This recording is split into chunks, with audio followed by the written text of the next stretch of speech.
हमारे साथ phone line पर जुड़ गए हैं। रविंद्र, क्या कुछ मामला है और क्यों इतनी तादाद में आप और आपके समर्थक इस वक्त पचपदरा रोड स्थित एसपी कार्यालय के बाहर हैं?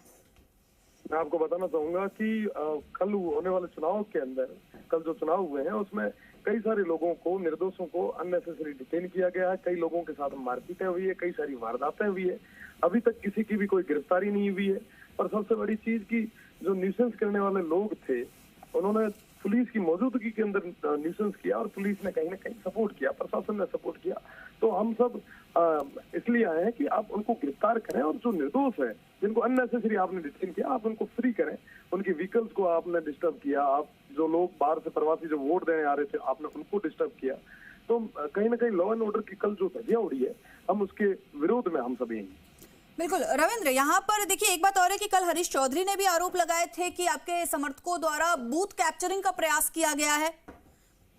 मैं आपको बताना चाहूंगा कि सबसे ज्यादा बूथ कैप्चरिंग की घटनाएं बावितू में हुई है और सेव और जैसलमेर में एक भी किसी भी तरीके की कोई ऐसी घटना नहीं हुई। वो आरोप जो थे वो निराधार थे और हार की बौखलाहट के कारण वो अलग आरोप लगा रहे हैं। जी, क्योंकि देखिए कल जब बाड़मेर में मतदान हुआ तो कई तरह की घटनाएं बाड़मेर में सामने, अगर पूरे राजस्थान की बात करें तो शायद सबसे ज्यादा प्रदर्शन, सबसे ज्यादा घटनाएं बाड़मेर में सामने आई हैं। ऐसा क्यों? मैं आपको बताना चाहूंगा कि मैंने 420 सेंसिटिव बूथ की लिस्ट दी थी प्रशासन को, आरोप को और चुनाव आयोग को कि साहब आप ये बूथ जो है ये सेंसिटिव है, यहाँ पे 100% कुछ न कुछ एक्टिविटी होगी क्योंकि हमारे पास इनपुट्स हैं। प्रशासन ने वो जो प्रशासन जो वहां लगाना था 420 बूथों पे बायतू में, वो वहां नहीं लगा के सेव और जैसलमेर में लगवाया ताकि वहां की पोलिंग कम हो सके। कहीं जाहिर सी बात है सत्ता के लोगों ने पुलिस को और पूरे सिस्टम को एज ए टूल यूज किया और जिसके कारण ये सब घटनाएं हुई। जी रविंद्र, क्या लगता है कि आप जिस तरह से कह रहे हैं उससे तो ये लगता है कि प्रशासन की जो व्यवस्थाएं थी वो माकूल नहीं थी संवेदनशील बूथों पर? बिल्कुल भी नहीं थी। 420 बूथों की लिस्टें मैंने दी थी, इनको एक एक बूथ बताया था। एजेंट्स के साथ मारपीट हो सकती है, बाकी लोगों के साथ हो सकती है, बूथ कैप्चर हो सकते हैं। ये बहुत ज्यादा सेंसिटिव बूथ है, आप यहाँ पे पूरे तरीके से कार्रवाई करवाएं।